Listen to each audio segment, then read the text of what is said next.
Alors, c'est le moment que vous attendez tous, j'imagine, c'est la période de questions.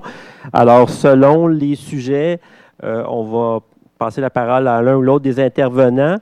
Je vous demanderai autant que possible de poser des questions d'intérêt général. Si ça concerne, par exemple, un arbre sur votre propriété, les gens vont rester après la soirée. Vous pourrez poser des questions individuelles qui concernent principalement votre propriété ou votre secteur. Par contre, s'il y a des questions de compréhension générale, ça serait le temps de les poser pour que le bénéfice de tout le monde en même temps. Alors, je vais prendre la première question. Vous devez vous approvisionner pour replanter des arbres. Hein? Quand on est sur un terrain privé comme un parterre qui est très restreint, puis on vient de dire qu'il y a beaucoup d'érables. Donc, ça veut dire que dès qu'un samar tombe, ça ne prend pas de temps qu'en un an, ça double toujours la taille de la plantule. Alors, il vient qu'à un moment donné, dans un espace restreint, c'est qu'on est obligé, nous, de les enlever parce que ça accrochit les clôtures. Est-ce qu'il y aurait moyen à faire un arrangement avec des propriétaires privés qu'on pourrait créer une banque pour venir chercher ces arbres-là qui pourraient être rendus à 2 ans, 3 ans pour les réutiliser, et non pas nous, là, les détruire parce qu'ils prennent... on ne peut pas aller plus loin que qu'est-ce qu'ils sont là. Est-ce qu'il y a quelqu'un de l'arrondissement qui me répond là-dessus? Parce qu'on nous avait dit au conseil antérieur le prix que ça coûtait pour un arbre sans qu'il soit mature, là, mais suffisamment prêt pour être relocalisé à un endroit où on veut l'avoir. Là. Est-ce que c'est des arbres publics ou on parle d'arbres privés sur votre propriété? Oui, mais justement, il est privé parce qu'il est chez moi. OK. Mais si par le fait qu'il soit chez moi, puis que moi, on a une entente, ça crée une banque, puis je suis d'accord, pas aller sur le terrain de quelqu'un, puis ça lui servir, mais la personne qui est consentante, il peut avoir une entente pour créer des banques et non pas de toujours défrayer le grand coût d'un arbre pour... ça minimiserait le coût. C'est peut-être pas une grosse économie. Madame Vallée va vous répondre là-dessus. Dans le fond, si c'est un arbre de propriété privée qui n'est pas sur l'emprise de l'arrondissement, c'est ce que je comprends, dans le fond, c'est ça? Mais c'est sûr que c'est ça que j'ai dit. C'est ça? OK. Je ne peux pas que je fasse exprès d'en planter, mais le samar, là où il tombe, OK. Bien, si c'est pour augmenter notre patrimoine, je vous dirais que le remplacement d'un arbre, OK, dans le fond, il y a des critères dans nos règlements. Là, je pense que vous ne comprenez pas ce que je veux dire. Là. Moi, mon idée, là, c'est le fait que... Moi, je suis obligée je comprends ce que vous voulez dire, madame. Vous avez un arbre, vous voulez nous donner l'arbre qu'on puisse le planter dans un parc ou dans une rue ou quelque chose comme ça. C'est de ne pas attendre qu'il est chez moi, qui est nuisible. Oui, je comprends, mais les arbres qu'on va planter dans les projets de réflexion de rue ou dans la plantation haute là, dans les parcs, ça va être des arbres, on va les prendre en pépinière, mais on va aller avec des essences qu'on désire et aussi sont suivis le long de leur croissance. Il y a une taille qui est faite, sont mis avec une machine spéciale qui fait des mottes, qui nous permet de les planter. Si on prend un arbre comme ça, ça va être difficile de l'avoir viable. Et souvent, on ne sait pas c'est quoi l'essence puis comment il a grandi. Il va passer au sécateur, c'est tout ce qui va. Oui, c'est ça. C'est dommage, mais c'est des arbres un peu sauvages qui poussent un peu n'importe où. Non, ben, ils ne sont pas sauvages. Les érables sont tout autour. C'est ça. Puis ils tombent là. Fait qu'ils ne sont pas sauvages. Ils sont citadins. Je vous dirais juste, laissez-nous votre adresse, puis on pourra toujours aller voir qu'est-ce que c'est la situation particulière pour l'adresse, pour voir qu'est-ce qui pourrait être fait. OK? Maintenant, quelqu'un m'avait donné une idée aussi, là où, sans que ce soit des arbres malades, il y a des fois, parfois, que dans un endroit donné, vous devez couper des arbres. Et puis, ils sont... est-ce qu'à ce moment-là, ça serait un projet, au lieu de les couper au ressol, découper à une certaine grandeur pour que les gens puissent faire comme un concours de totems, comme on peut, je pense qu'il y en a à la Chine, ou des créations d'art, plutôt que de découper au ressol, puis d'en faire du bois de chauffage, puis de faire un endroit où ça pourrait être... c'est ça, des œuvres d'art. Que ce soit des totems, que ce soit des sculptures autres.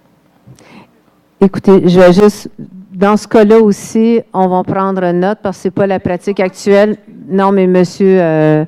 Dubois vous a expliqué, là, quand on coupe des arbres, d'habitude, on fait les souchages après pour permettre la plantation d'un arbre par la suite, dans mesure où il n'y a pas des contraintes qui se sont ajoutées. Alors, la question d'en faire des œuvres d'art, ce n'est pas la pratique actuelle, mais on peut la regarder. Merci. Je vais essayer de poser une question générale, mais à partir d'un cas particulier, qui est le mien. J'ai constaté depuis 12 à 18 mois qu'il y a un problème de communication entre le service des grands parcs et l'arrondissement Verdun. Mon dossier, en ce qui concerne mon frêne devant chez moi, a tourné avec des virages en 180 degrés à peu près une douzaine de fois. C'est votre arbre? Non, c'est pas votre arbre. Touchez-y pas, abattez-le. J'ai reçu du service des grands parcs en novembre dernier une lettre de menace qui me menaçait d'amende entre 350 et 700 $ si je n'abattais pas cet arbre avant le 15 décembre. J'ai fait abattre cet arbre.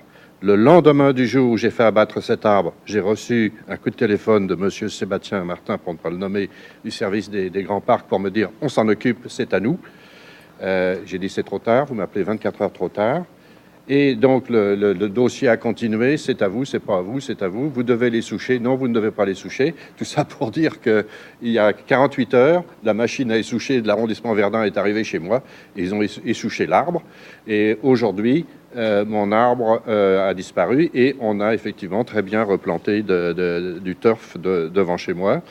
Maintenant, le dernier développement de ça, c'est qu'on est venu me dire, les équipes arboricoles de l'arrondissement sont venues me dire, on ne peut pas replanter chez vous parce que vous êtes trop près des infrastructures, notamment des lignes électriques.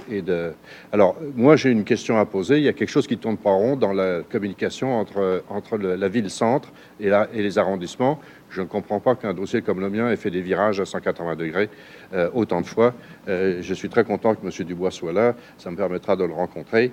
Mais enfin, je veux simplement vous dire que j'ai eu beaucoup de complications. J'ai fait abattre cet arbre à mes frais. Et maintenant, on m'a fait sortir du programme de subvention, d'ailleurs.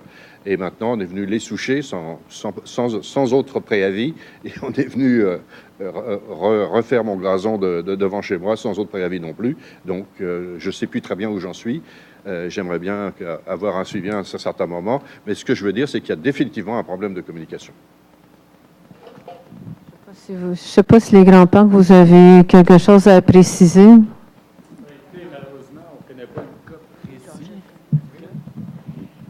Oui, bonsoir. J'imagine que vous êtes M. Leca, c'est ça? Oui, enchantée. Diane Bergeron, on ne s'est pas encore parlé. Écoutez, oui, on connaît bien votre dossier. Puis, en fait, moi, je n'appellerais pas ça un problème de communication parce qu'au contraire, il y a eu plusieurs communications. C'est qu'on essayait de trouver la meilleure solution dans votre cas parce que c'est comme un cas exception. C'est une mesure d'exception et on ne peut pas traiter votre demande de subvention là, de la même façon que les autres demandes, justement parce qu'on est au fait qu'effectivement, vous avez reçu un permis d'autorisation d'abattage de l'arrondissement et que le lendemain, on vous disait que finalement, l'arbre avait été un arbre public et non un arbre privé. Et même, on s'en est parlé encore cette semaine et on allait vous appeler parce qu'on essaie de trouver la solution la plus avantageuse pour vous en sachant que vous avez déboursé un certain montant là, pour que l'arbre soit abattu. Et notre prochaine étape, en fait, c'était de valider auprès de Mme Vallée. Ça n'a pas été fait encore, là, les options, parce qu'on en a discuté en équipe là, pas plus tard qu'hier, là, très franchement. Oui.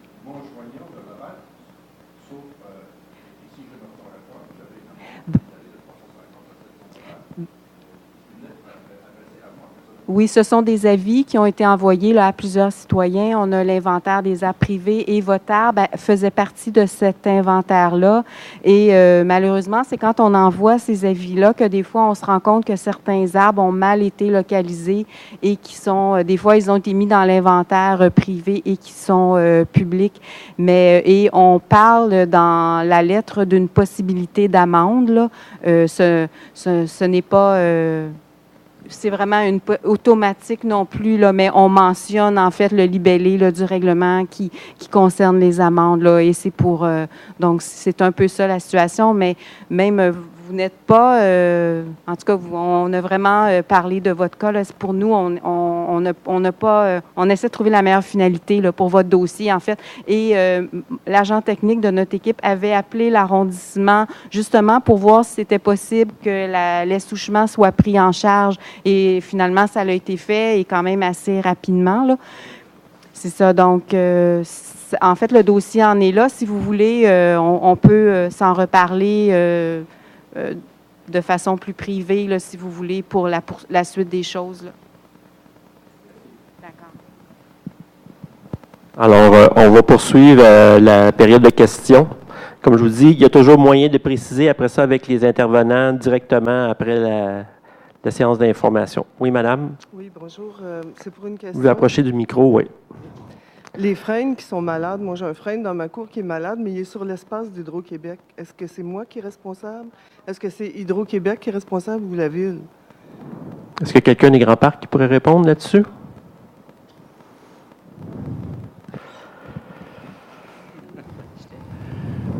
Est-ce qu'on parle d'un arbre qui est dans l'emprise d'Hydro-Québec ou il est sur votre propriété? Oui, c'est ça. Il est sur mon terrain, mais au fond de ma cour, il y a un espace il y a les fils électriques en haut. Ouais. Et le frêne est là, il est malade, s'il n'est pas mourant, là, un des deux. Oui. Alors, je me demande si je suis responsable de le traiter, de l'abattre, ou c'est Hydro-Québec qui doit faire ça. Et le payer comme de raison, parce que non, c'est ça. Généralement, c'est à vous de le faire traiter, c'est à vous de l'entretenir. Mais dans le cas d'un abattage, Hydro doit passer pour dégager les fils là, pour effectuer l'abattage. Et souvent, ce qu'Hydro-Québec va proposer aux propriétaires qui doivent abattre des arbres, c'est d'effectuer les travaux et de vous facturer là, pour le travail parce que l'arbre est quand même privé. Hydro a un droit de passage pour venir entretenir la ligne électrique, mais l'arbre vous appartient quand même. Donc, c'est votre responsabilité là, de le faire abattre s'il est dépérissant ou de le faire traiter s'il est sain. Merci. Merci. Prochaine question. Oui, bonsoir. Bernard Tessier, de l'île des Sœurs. Il y a le parc de La Fontaine, que vous connaissez sûrement. À ma connaissance, il y a environ 5 000 arbres qui ont été plantés originalement en 1990. C'est un très beau parc. Et moi, au fil des années, j'ai remarqué qu'il y a plusieurs arbres qui tombent. Et on n'y remplace jamais. Ma question, c'est, est-ce que dans votre plan, vous allez replanter les arbres? Pour vous donner un exemple, j'ai pris 100 mètres, d'accord, c'est un corridor entre les terrains de tennis, où il y a des arbres à tous les 5-6 mètres, là, à partir du plan original. 47 % des arbres ne sont plus là. Alors, je me dis, est-ce qu'on va remplacer ces arbres-là selon la conception originale du parc?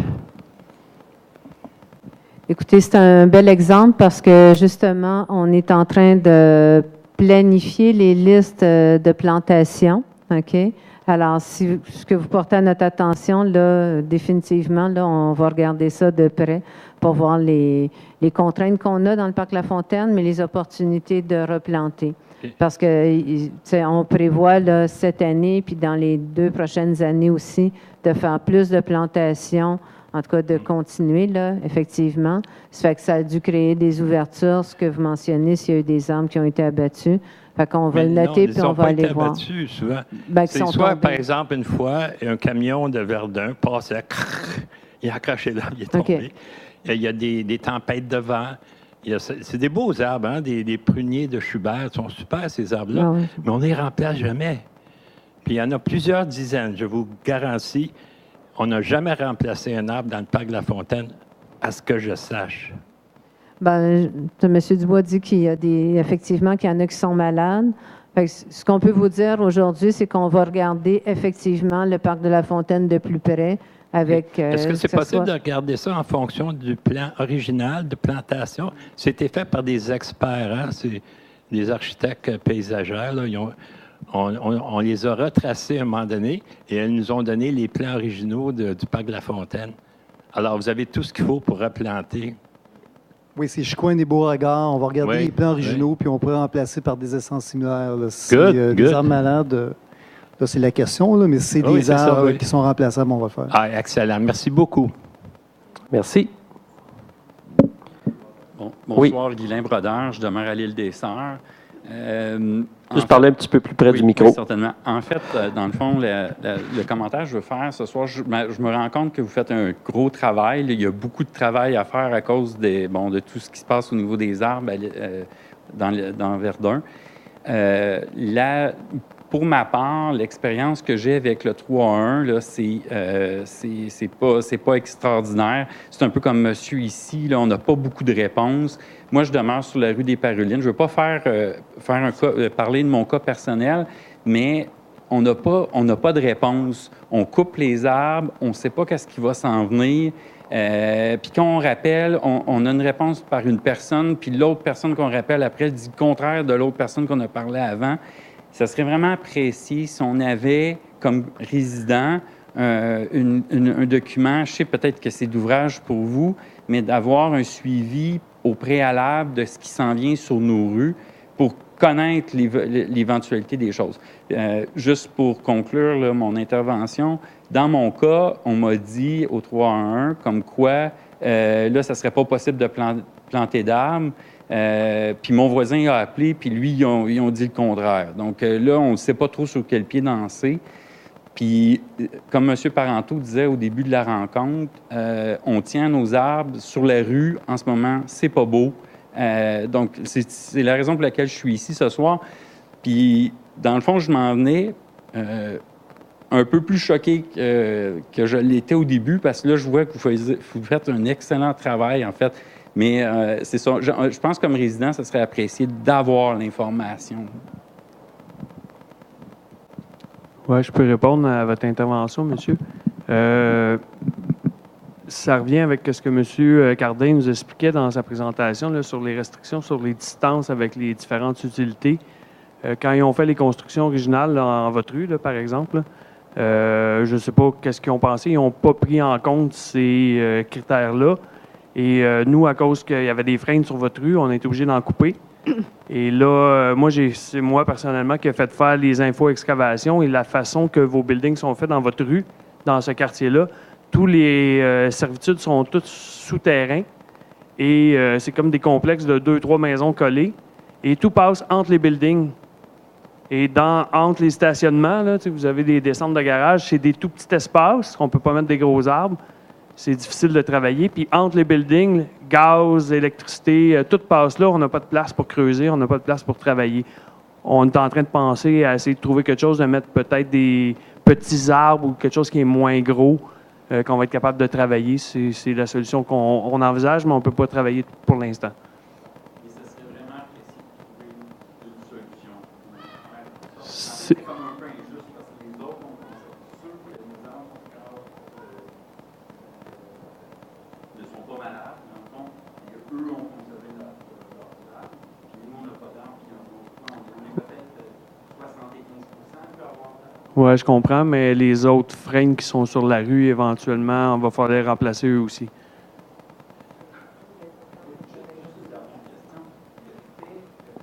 Peut-être revenir au micro, parce qu'on est quand même en web diffusion. Ça serait important que les gens l'entendent. Le seul questionnement qu'on se posait comme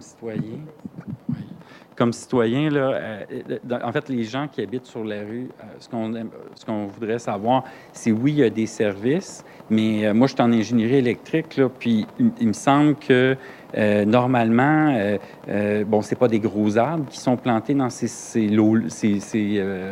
bacs-là. On pourrait appeler ça quasiment un bac, là. Au niveau des racines, ces services-là sont au moins minimum à 10 pieds dans le sol.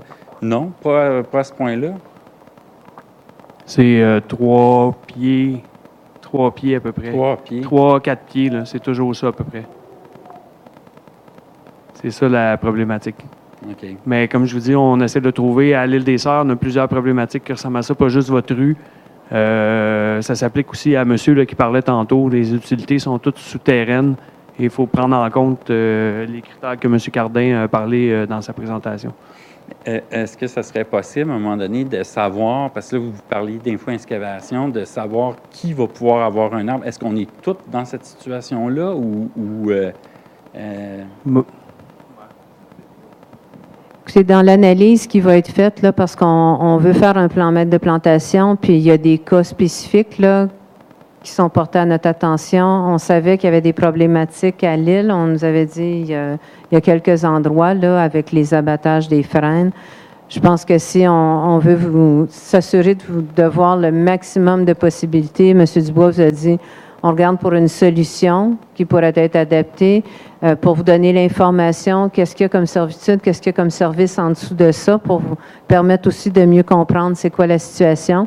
Fait que moi, je vous inviterai à nous laisser vos coordonnées, puis à ce moment-là, on pourra communiquer avec vous, puis on va essayer ensemble, là, soit avec l'équipe d'horticulture, puis les gens de l'ingénierie, d'attacher quelque chose pour bonifier, parce que c'est sûr qu'à l'île, on connaît l'importance de la canopée pour les citoyens de l'île, puis on comprend absolument. Fait qu'on veut trouver des solutions, c'est clair.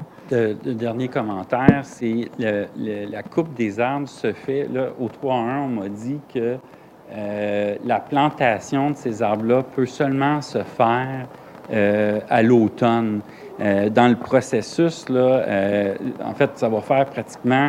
La première fois, je pense, j'ai appelé là, pour la question de ces arbres-là, là, je pense que c'était en 2015 ou fin 2015. Là, on est en 2018. En fait, on veut voir, à un moment donné, si c'est possible qu'il soit planté, que ça soit fait, en fait, assez rapidement. Là. Merci. On a pris note des commentaires, oui. Oui, madame. Bonsoir. Louise Constantin.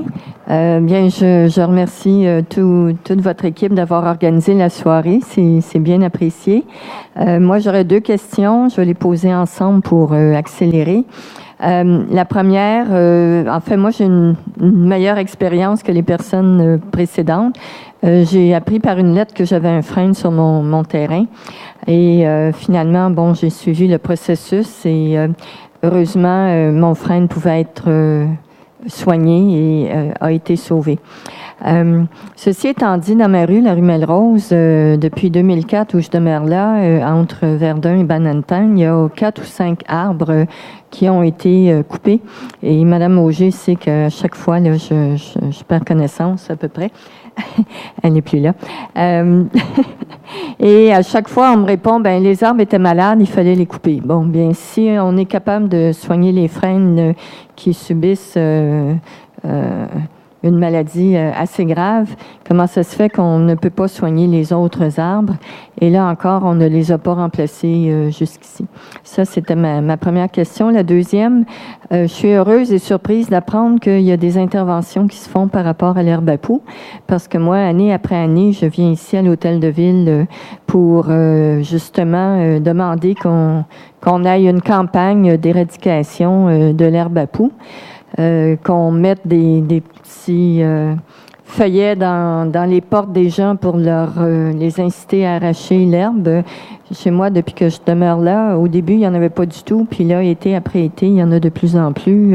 Je pourrais dire, je fournis pas d'arracher l'herbe à poux, mais si tout le monde s'y mettait, ou en tout cas, si les gens, il y avait une campagne de sensibilisation à toute la population, ça pourrait aider aussi, là. Je vous remercie. Merci. Merci de votre commentaire et d'avoir la santé de tous à cœur. Vous m'entendez pas? Oui. Donc, oui, effectivement, super pertinent. En fait, à la Maison de l'Environnement, on a de l'information sur l'herbe à poux. Puis cet été, dans nos kiosques, on va avoir un petit plan d'herbe à poux. On va le couper pour pas qu'il monte en graines, inquiétez-vous pas, mais au moins pour que les gens puissent le reconnaître, parce que des fois, sur un dépliant, on le reconnaît plus ou moins, mais une fois qu'on l'a vu, on l'oublie jamais. Donc, ça, on va l'avoir. Puis, si vous êtes, si vous voulez organiser avec nous une corvée d'arrachage d'herbe à poux, c'est pas très populaire parce que c'est pas très charismatique comme activité. Mais si ça vous tente, vous pouvez communiquer avec la Maison de l'Environnement puis regrouper des voisins, puis on peut organiser ça avec vous. On peut vous apporter des bras. C'était pas le sens de ma question. C'était pas d'inviter les gens à des actions ponctuelles. C'était de faire une campagne générale dans l'arrondissement pour que chaque citoyen soit responsabilisé par rapport à l'herbe à poux. Là. Ça peut avoir des coûts, mais les coûts de la maladie que les gens subissent, là, il est très élevé, là, sans compter les désagréments dont je peux vous parler personnellement. Effectivement. On note. Merci.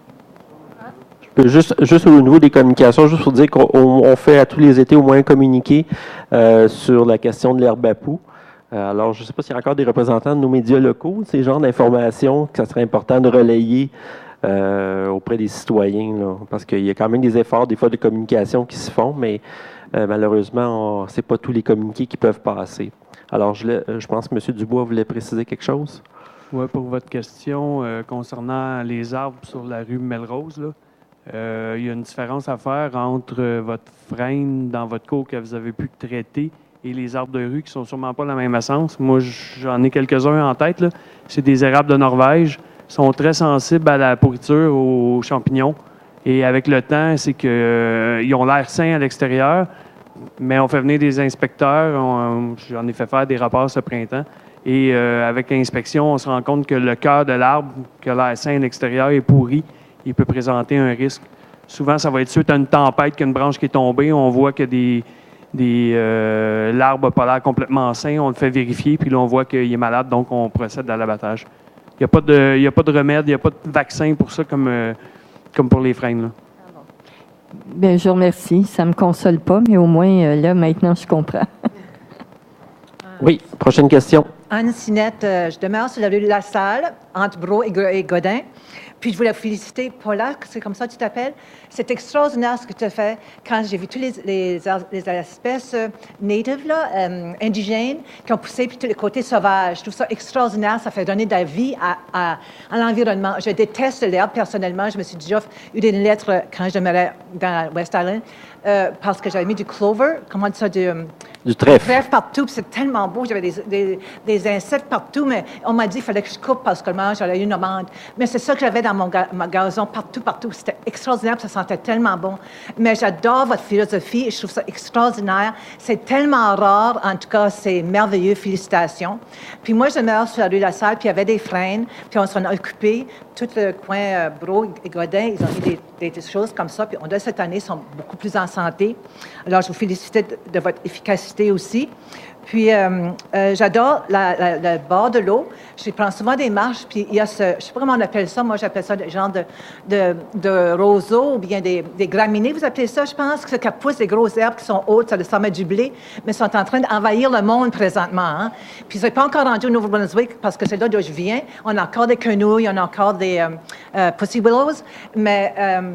ces arbres-là, je voulais vous faire une suggestion par rapport aux graminées. La seule chose qui les tue, c'est mettre une toile géotextile. Puis ça donne la noirceur, puis ça les étouffe. Puis ensuite, remplacer ça quand ils sont morts avec quelque chose d'autre. Alors, ce serait une suggestion parce que je sais que ça pousse plusieurs endroits, puis vous avez de la misère à contrôler. Puis certaines places, je pense que vous avez brûlé certains endroits. Je pense, en tout cas, c'est noirci. En tout cas, j'aimerais ça qu'on fasse quelque chose pour empêcher l'envahissement de ces plantes-là sur le bord de l'eau, parce que quand ça commence, ça tue les arbres, ça tue tout autour. Hein? Puis je ne sais pas si vous avez une solution à ces graminées-là.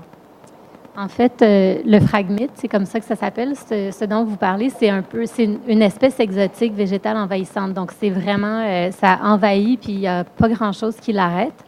Il y a effectivement des techniques d'éradication, mais c'est du travail sur plusieurs années. Oui, oui. C'est beaucoup, beaucoup de travail et beaucoup, beaucoup de coûts.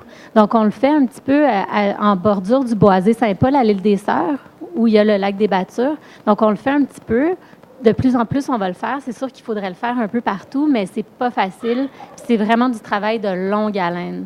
OK. Donc, puis... je veux vous dire que vous êtes très original aussi dans tout ce que vous faites à Verdun. Je trouve ça vraiment extraordinaire. C'est quoi votre affaire après ça? J'ai d'autres suggestions. Je pensais que c'était une réunion pour autre chose.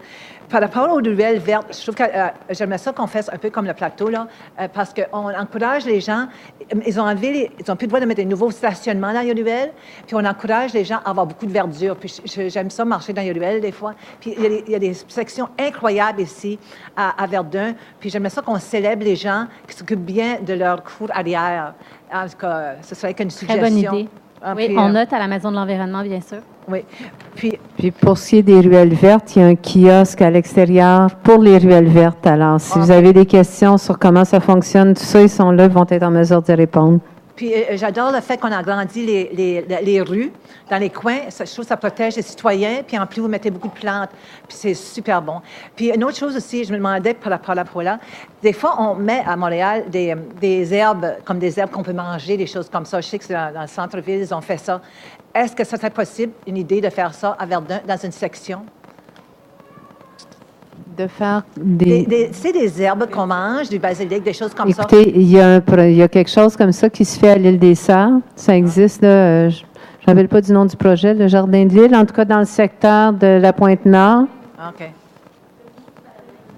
Demain, l'île des Sœurs, c'est ça. Puis c'est des plantes comestibles, justement, de certaines fines herbes qui sont plantées. Puis ça le pousse toujours. C'est surtout ceux-là qui sont sauvages, comme l'origan, des choses comme ça, c'est parti partout, là.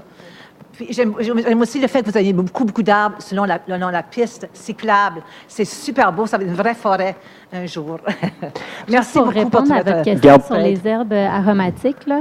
Il y a plusieurs projets citoyens qui naissent comme ça, comme l'adoption des carrés d'arbres et des saillies, qui désirent planter ce genre de choses-là. Donc, si vous avez un projet comme ça, faites-nous signe. Je sais qu'une de mes voisines m'a demandé, elle avait beaucoup de, comme des gens d'iris, je pense, des iris, là, comme. Je pense que c'est comme orangé, là. Je ne connais pas tellement mes fleurs. Mais elle a beaucoup de ça en campagne. Elle se demandait, un des coins où s'est fait voler des plantes l'année dernière, si elle pouvait planter ça elle-même, ou est-ce qu'elle doit demander la permission? Il faut demander la permission? Si c'est sur le domaine public, oui. OK, parce qu'il y avait un gros trou. L'année dernière, vous avez mis beaucoup de plantes dans ce coin-là, surtout Godin et La Salle. Puis vous avez fait voler peut-être la moitié. Alors, on était un peu tristes, nous autres, mais en tout cas...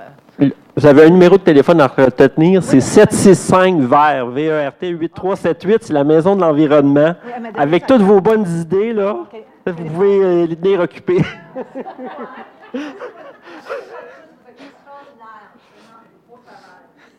Oui, prochaine intervenante, oui. Oui, bonjour, je m'appelle Geneviève Gay. Je vais être moins poétique que madame. Je voudrais revenir, enthousiaste, je voudrais revenir à la question des utilités publiques. C'est drôle, puis c'est un peu contradictoire, les idées qui me trottent dans la tête, parce que quand je regardais vos photos, puis quand je me balade dans les rues de Verdun, souvent, je trouve terrible qu'on soit si contraint par les fils d'Hydro-Québec. Il y a plein de rues où c'est très, très difficile d'avoir des arbres. Et là, j'apprends de monsieur et de vous tous de la rue des Parulines que quand les fils sont en dessous, ça pose autant de problèmes que quand ils sont dans l'espace. Et la question qui m'est venue à l'idée en écoutant votre conversation avec monsieur, c'est, coudonc, il n'y avait pas des règles au moment de la construction pour qu'on puisse, quand on installe les utilités publiques, qu'on laisse de l'espace pour planter des arbres? Est-ce qu'il y a des règles qui n'ont pas été respectées? Écoutez, on n'était pas là à l'époque, alors je pense qu'il y avait sûrement des règles qui existaient. Mais est-ce qu'on peut revenir? Ce qu'on constate, par contre, c'est qu'il y a beaucoup d'arbres, là, un peu ce que M. Dubois expliquait tantôt, pour lesquels il y a des contraintes plus importantes que ce qu'on pensait quand vient le temps de planter. Fait que là, quand on disait de regarder pour des alternatives, des essences à moins grand déploiement. Une rue et peut-être plusieurs, où ça ne sera pas possible d'avoir des arbres qui vont dépasser plus que 20 pieds, là, si j'ai bien compris. La problématique avec ce que vous dites là, avec les utilités, pourquoi qu'on fait ça? Quand j'expliquais dans ma présentation que des fois, il faut faire des interventions pour la sécurité ou parce qu'on a des travaux d'urgence. Mettons, il y a un bris d'eau et il faut changer la conduite d'eau, puis l'arbre est trop proche de la conduite d'eau. Bien, on est obligé de couper un arbre sain que s'il était planté quelques centimètres plus loin ou 1 mètre plus loin, à cause qu'il est sur la ligne d'eau ou sur la ligne de gaz. Donc, c'est pour ça qu'on essaye de se dire, ouais, l'arbre va peut-être être là 10 ans, mais à un moment donné, s'il arrive un accident ou quelque chose, il va falloir couper l'arbre très sain, qu'il n'y a pas de maladie, juste pour remplacer l'utilité ou quelque chose comme ça. Donc, on essaie de s'éviter ça pour que l'arbre puisse avoir une longue vie et né grand et beau et tout le monde l'apprécie. OK. Je vais poser ma question peut-être un peu différemment. Est-ce qu'il y a actuellement des règles dans l'installation des utilités publiques qui fait qu'un promoteur est obligé de prévoir un espace pour qu'on puisse planter des arbres dans une rue? Je vais me permettre de prendre la parole. En fait, je crois que dans les années à venir, la place de l'arbre, elle se fait de plus en plus. Comme M. Dubois disait, il y a des normes, justement, de dégagement quand on planifie des plantations par rapport au gaz, par rapport à une borne fontaine, par exemple. Mais par contre, au niveau des réfections routières, maintenant, quand on refait des rues, on redonne de plus en plus une place à l'arbre parce qu'on se rend compte qu'on peut ajouter, finalement, de nouvelles fosses malgré qu'il y a déjà des arbres existants.